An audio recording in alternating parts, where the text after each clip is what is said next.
Do you live your life like you have a destiny? Or do you just sit on the couch, play Fortnite, and expect some great predetermined destiny just to drop in your lap? Let me tell you something. You do have a destiny. Fulfill it.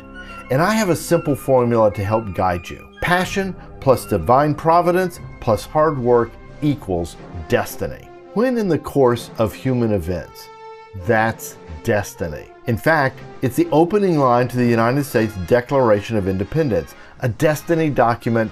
I want you to watch this video to the end and be inspired to write your own destiny declaration, because you're created to be free and independent, not resigned. In fact, I've got a free destiny checklist to help you get started, and you can click the link below. But before we get into all of that, I have to ask the question, why? Why even pursue your destiny? Why not just stay on the couch? Why not just coast through life, retire, and die? Well, I'll tell you why. And it's what Henry David Thoreau observed back in 1849, and it's even more true today. The mass of men lead lives of quiet desperation. What is called resignation is confirmed desperation. In other words, most men never pursue their destiny. In fact, they just live resigned, desperate, miserable, pointless lives, when all the time they could be impacting their worlds for good, experiencing achievement, fulfillment, and joy. And that's what I want for you. So pursue your destiny. And the first thing you need to know about destiny is that it's a trek, a journey. Let me shoot straight with you. There are no guarantees that you will achieve your destiny, no matter what all the definitions say about how destiny is predestined, predetermined. It's not. And how do I know? Because if you never choose to pursue your destiny, you will never achieve it. It's not predestined and it's not predetermined. You have a vital role to play in it. And achieving your destiny, it's a battle. Let me illustrate it with the founding fathers. They declared the destiny of a new country, and frankly, their destiny, when they signed the Declaration of Independence. And right above where they signed is this sentence. Let me read it to you. And for the support of this declaration, with a firm reliance upon divine providence, we pledge our lives, our fortunes, and our sacred honor. Do you hear what that's about? They're pledging. They're willing to die, lose all their money, and be completely disgraced. But they don't do it in their own strength. They're not relying on themselves to do it. They're relying on divine providence. Who's that? That's God. They had a strong belief, and you can read it throughout the Declaration of Independence, in God, that this was His will for them to form a new country. When they signed this document, it wasn't the end of their destiny. They hadn't achieved their destiny. They were just beginning to embark on their destiny, because they were saying, we will no longer be submitted to the King of England. We will no longer be a part of the British Empire. Well, guess what? That wasn't what the British Empire wanted, and all hell broke loose. And in fact, they had to battle like hell to achieve their destiny, and frankly, our destiny as Americans. And that's called the American Revolution. So, 249 years later, we can see the results of their belief in their destiny. They formed what is now clearly the greatest country in the history of the world. So let me give you an example of how destiny works out in our lives, because I think this will be very helpful. When Winston Churchill was made Prime Minister on May 10th, 1940, it looked like all hope was lost and Great Britain would be conquered by the Nazis. It was, as the movie title describes, the darkest hour. The king did not want to make him Prime Minister. The politicians who appointed him didn't want to make him Prime Minister, but they had no choice. He was the right person. Here's what he writes in his diary that night after the meeting with the king, being appointed Prime Minister, and honestly, this is like the high point of his life. Late on May 10th, in his residence at the Admiralty, Churchill reflected on the situation and the events which had led to his becoming Prime Minister. He wrote in his diary, I was conscious of a profound sense of relief. I felt as if I were walking with destiny, that all my past life had been but a preparation for this hour and this trial. I was sure I should not fail. I was sure I should not fail. This is a brilliant statement. He could feel he was walking with destiny. And if you pause and reflect, you can go back to moments in your life and go, I was walking with destiny. And here's what it looks like. There are many destinies, M-I-N-I, small, tiny destinies that are preparing you all along the way, building foundations, preparing you, teaching you, experiencing things. For Churchill, it looked like this. There was military prep school. There were wars, foreign wars that he was in. There was leadership opportunities. He was a political appointee. He was elected to parliament. He would go through a 10-year political wilderness where he was completely disregarded and he gave up all hope. All of these things were preparing him for May 10th, 1940. Now, he didn't know that. You just heard him write this. This was on the day. But here's what he knew. He should not fail. And that's what these preparations do. That's what these mini destinies do. They build your confidence. And I've felt the same thing. I felt all along in my life. There are these mini destinies. There are these preparations. And this moment is preparing me for something greater. I don't know what, but it's preparing me for something else.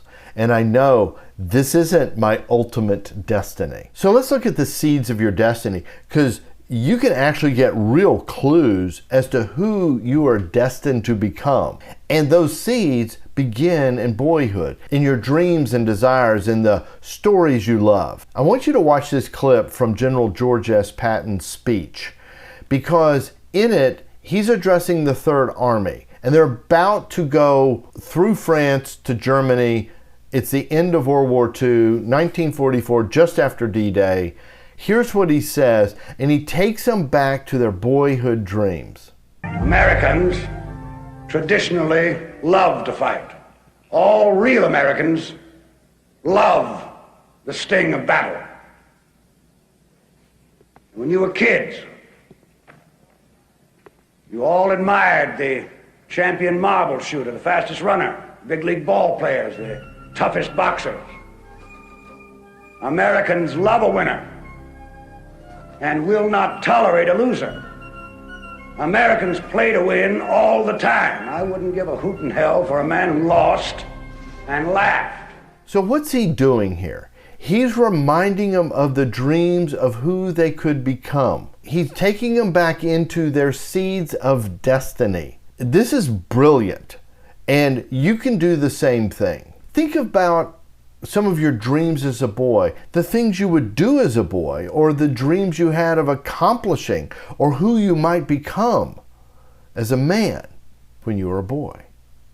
And what about the stories you love, the movies, or, go back and look at that. And here's another great clue. The characters you most admire, the characters you wanted to become most like.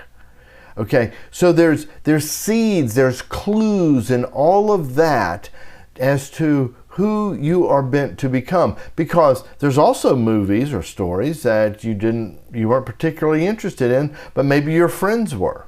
Okay, and all of this, these are unique to you, because your destiny is your destiny. It's not my destiny. It's not anybody else's destiny. And think about it. Did the founding fathers just wake up one day and go, hey, let's declare independence from Great Britain. They're a bunch of jerks. They're overtaxing us. We're done. No. This was slowly building over time. So I'm a descendant of Benjamin Harrison V, who was one of the signers of the Declaration of Independence. He was 50 years old when he signed it. And I've been reading about the history of my family. So if he's the fifth, then there was 1, 2, 3, and 4, right? So they go back generations, and there's this slow movement over the generations of moving away from Great Britain. because Great Britain was treating the colonialists as second citizens. They were overtaxing them. My ancestors, well, they wanted to be good British subjects, but, they're trying to avoid taxes, save a few dollars. So they shipped stuff to Jamaica and made a bigger profit, kind of thing. So by the time Ben 5 comes along, he's governor of Virginia. He's incredibly wealthy. And I didn't inherit any of it, by the way. Got spent somewhere in the last 250 years. But here's the point, is that he was one of those signers who risked his life, his fortune, and his honor, all for a destiny to become greater than what had actually gone before them. And you can see the seeds of destiny just in the family lineage and in his own life. Your destiny is your destination, but we don't know where it ends. We don't know how it turns out. Any more than the founding fathers, my ancestors, they didn't know where all of this would lead, and neither do you. And neither did George Patton. This is a fascinating quote, and I'm going to play it for you because here, let me set it up. This is before Normandy, and he is about to be sent home, back to the United States. He screwed up one too many times. George Patton was a flawed man. We all are flawed men. We all make mistakes. And honestly, we all do things to sabotage our own destinies. So in the moment, he's waiting to find out, is he going to be sent home or not? Here's what he says. George, the war is over. It's a question of waiting for the orders now. I feel I am destined to achieve some great thing, what I don't know. Here's what's amazing about that moment. To any of us, if we were in his shoes, we might think we've fulfilled our destiny. But he knows he's destined for great things, and he hasn't hit it yet. And this is the thing. I think when you start building these mini destinies upon mini destinies and you're preparing, I think we know this one's not prep. This is, and we look back and go, whoa, whoa, whoa. All the preparations have led to this moment. That's what Churchill said.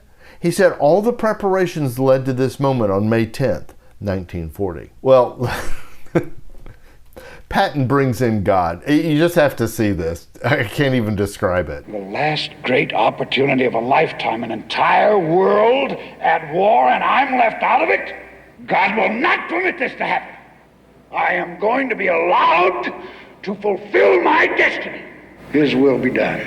Probably haven't emphasized this enough, but divine providence is key, and that's why it's in the center of the formula. George Patton brings God in an unusual way, but you see this in his life. If you read the biographies and stuff like that, he has this relationship, as he calls him, the Almighty, but he doesn't know.